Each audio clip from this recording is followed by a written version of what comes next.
c'est ultra important de se dire une chose avant le match, c'est que l'arbitre a toujours raison. Et c'est mieux de l'avoir, entre guillemets, de son côté que l'inverse. Donc, quand je dis de l'avoir de son côté, je parle forcément pas de l'amadouer, mais d'essayer de lui montrer qu'on est de bonne volonté et qu'on a envie d'avoir du jeu propre et qu'on a envie de jouer au rugby. Donc déjà, quand tu pars de ce principe-là, logiquement, l'arbitre, il est plus avec toi que l'inverse. Après, souvent, quand tu fais beaucoup de fautes, comme on a pu voir ce week-end, c'est que tu es un peu pris.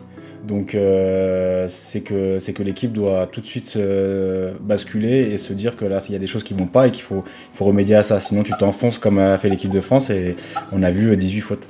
On a vu beaucoup de fautes dans les rucks ce week-end et elle a tellement l'habitude d'être dominante à ce niveau-là que forcément, quand l'arbitre commence à te pénaliser pour les bonnes raisons ou parfois limites, tu l'acceptes moins ou tu l'acceptes pas et c'est ce qu'on a pu voir. Donc effectivement, il faut essayer de rabaisser un peu son ego et se dire je suis pénalisé, je recule vite et on passe à autre chose, quoi.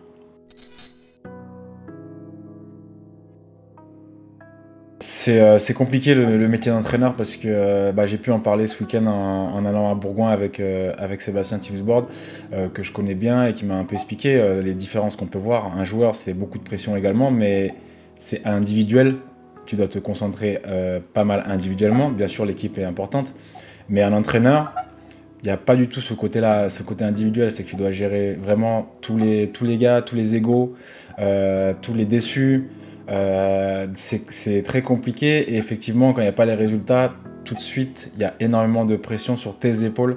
Donc c'est un métier qui est très difficile.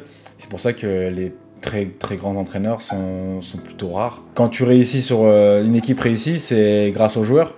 Et quand une équipe ne réussit pas, c'est souvent à cause de l'entraîneur. Donc c'est non seulement difficile, mais c'est en plus parfois assez ingrat. Donc il faut avoir les nerfs solides, il faut être costaud dans la tête et sentir aussi le rugby. Donc,